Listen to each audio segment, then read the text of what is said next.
मित्रांनो नमस्कार। एक नवीन व्हिडिओमध्ये तुमचं सर्वांचं पुन्हा एकदा सहर्ष स्वागत करतो।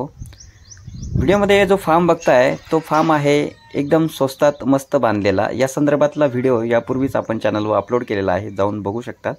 त्याच फार्मला आलोय परत व्हिजिटसाठी। काही गोष्टी एक्सप्लोर करायच्या राहिल्या होत्या, त्या म्हणजे पाण्याचा टँक, पाण्याची व्यवस्था, पाईपलाईन कशा पद्धतीची आहे, शेड जो आहे तो आहे बांबूचा बनलेला आणि त्यावरती आहे ताडपत्री। तर अशा अवस्थेमध्ये फार्मर मित्रांनी काय केलंय, साईडला 100 फूट अंतरावरती लिंबाचं झाड आहे। त्या लिंबाच्या झाडाखाली पाण्याच्या टाक्यांची व्यवस्था केली आहे, मस्त स्टँड बनवला आणि त्यावरती हजार लिटरच्या 2 टाक्या बसवलेल्या आहेत। तिथून मग पाईपलाईन आपली शेडकडे नेलेली आपल्याला दिसते आणि शेडच्याच बाजूला त्यांची शेती आहे छान अशी, की जिथे वांग्याची लागवड त्यांनी केली आहे।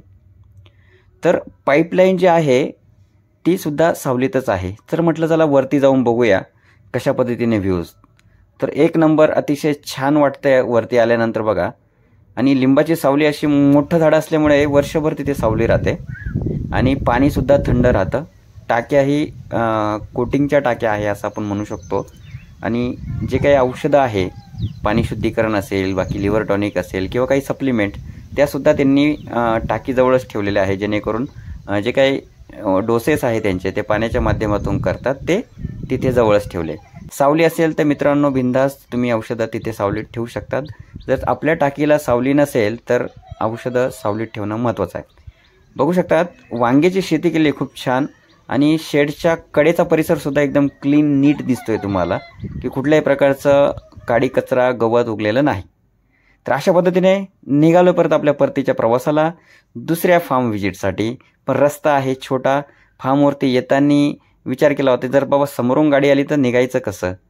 तर काळजी घ्या, गाडी तर काय आलेली नाही, रिटर्नला जाताना आलेली नाही, पण रस्ते आपल्या पोल्ट्रीकडे येण्यासाठी मोठा असावा, हीच एक मेसेज आहे या व्हिडिओच्या माध्यमातून।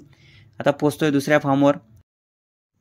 फार्मवर पोहोचायच्या अगोदरच मनोज भाऊंना फोन केला की मनोज भाऊ मी येतोय। तर मनोज भाऊ सज्ज होते ट्रॅक्टर घेऊनच, कारण काय मित्रांनो इथे पावसामुळे आपली गाडी तिथपर्यंत जाऊ शकत नव्हती, मोटरसायकलही जाऊ शकत नव्हती। पण त्यांनी काढला ट्रॅक्टर, बसले ट्रॅक्टरवरती आणि पोहोचले फार्ममध्ये।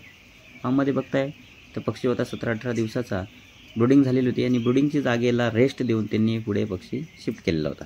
नजर गेली मग आपली पाण्याची टाकीकडे। पाणी टाकीकडे बघतोय तर ही जी पाण्याची टाकी आहे ती शेडच्या आतमध्ये होती, ती पण सावलीत होते, पाणी शुद्धीकरणाचं औषध तिथेच ठेवलेलं होतं। बऱ्याच गोष्टी, खूप छान नियोजन वाटलं।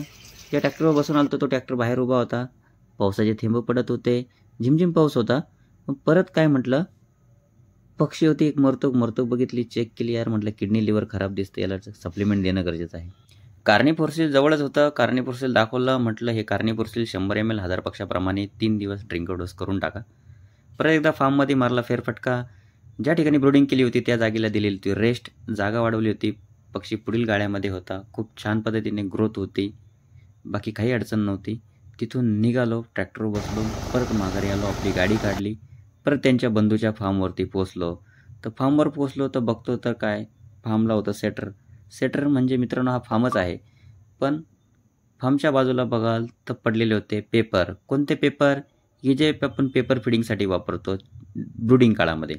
तर पेपर फिडिंग झाल्यानंतर जे काही पेपर मिळतात मित्रांनो ते जाळून टाकले पाहिजे, शेडच्या आजूबाजूला टाकले नाही पाहिजे, त्यामुळे जे काही इन्फेक्शन आहे ते इन्फेक्शन पसरत नाही।